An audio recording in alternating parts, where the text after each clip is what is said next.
Bienvenue! Aujourd'hui, on se penche sur une idée qui secoue pas mal, l'anarcho-capitalisme.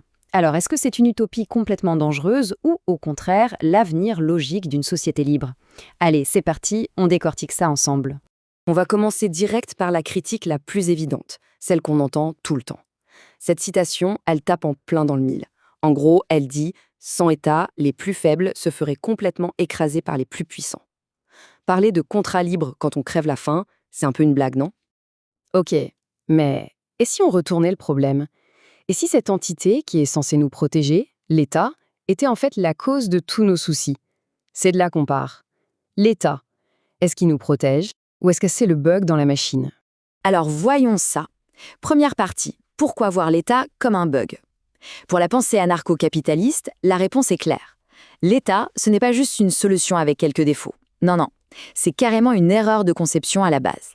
Le cœur du problème, le péché originel si on veut, c'est la monnaie. L'État est le seul à avoir le droit de créer de l'argent. Du coup, quand il a des dettes, qu'est-ce qu'il fait? C'est simple, il fait tourner la planche à billets. Sauf que le résultat, on le connaît, c'est l'inflation. Et l'inflation, ça ronge l'épargne et ça crée des crises économiques à répétition. Et il n'y a pas que la monnaie, loin de là. Prenez la propriété publique. C'est acquis au juste. Personne ne sait vraiment, et ça devient un champ de bataille permanent. Et puis, la technologie. Comment on peut accepter des outils de surveillance de masse aussi puissants, que ce soit en démocratie ou en dictature? Et enfin, l'efficacité. Est-ce qu'un pouvoir central peut vraiment piloter une société entière sans que ça ne dérape en corruption et en abus? Bon, d'accord, admettons que l'État soit le problème. Si on l'enlève, on met quoi à la place? C'est là qu'on en vient au principe de base, le nouveau système d'exploitation de la société. Ce nouveau code source, c'est la propriété privée. Mais attention, la propriété privée absolue. L'idée est toute simple. Chaque personne est propriétaire d'elle-même et de ses biens. Point.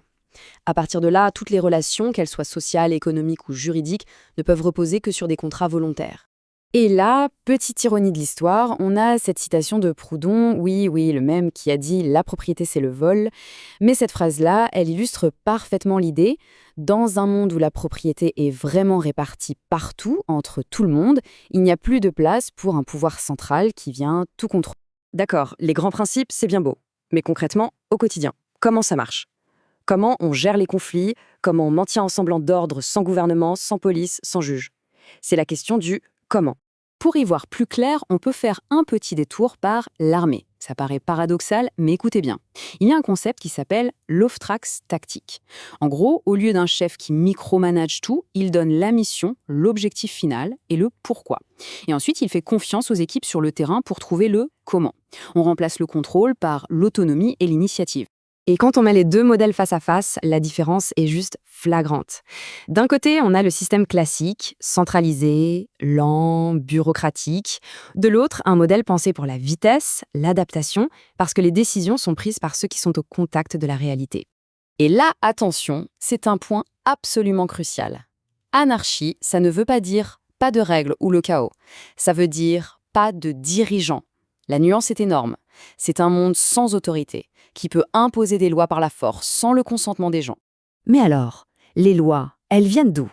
Eh bien, elles émergent d'en bas. Imaginez un truc simple. Deux personnes ont un conflit. Pas de tribunal. Elles font quoi? Elles choisissent d'un commun accord un arbitre privé, impartial. Cet arbitre rend une décision. Si cette décision est perçue comme juste, d'autres personnes, dans des situations similaires, vont s'en inspirer. Et hop, petit à petit, décision après décision, un véritable système de droit se construit, sans qu'aucun politicien n'ait eu à voter quoi que ce soit. Bon, maintenant on va mettre un peu les mains dans le cambouis. Passons à une vision plus réaliste.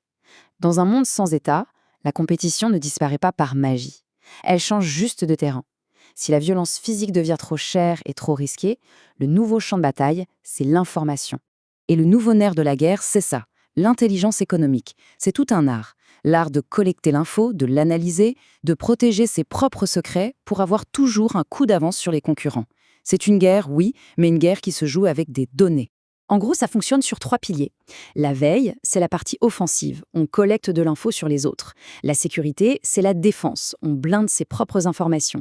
Et l'influence, c'est le coup de maître. On utilise l'info pour manipuler l'environnement à son avantage. Mais évidemment, l'intelligence économique a aussi sa face beaucoup plus sombre. On parle du renseignement humain, le HUMINT. Là, on ne se contente plus d'analyser des données publiques. Non, on va recruter des sources humaines. Bref, on entre dans le monde de l'espionnage, mais appliqué à la guerre entre entreprises. Et comment on recrute un espion? Les services secrets ont un petit mémo pour ça, l'acronyme VIS.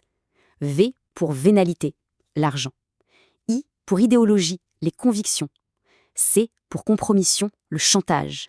Et E pour égo, la flatterie. Ces 4 leviers marchent entre les nations, et ils marcheraient tout aussi bien entre des multinationales. Voilà, on a construit notre système théorique. C'est beau sur le papier. Mais maintenant, il est temps de le passer au crash test. On va lui jeter à la figure les pierres critiques pour voir s'il tient la route. Et on commence par la question qui tue. L'objection numéro 1. S'il n'y a plus de police, plus d'armée nationale, qu'est-ce qui empêche une corpo richissime de se payer sa propre milice privée et d'imposer sa loi par la force? Est-ce qu'on ne revient pas tout simplement à la loi du plus fort?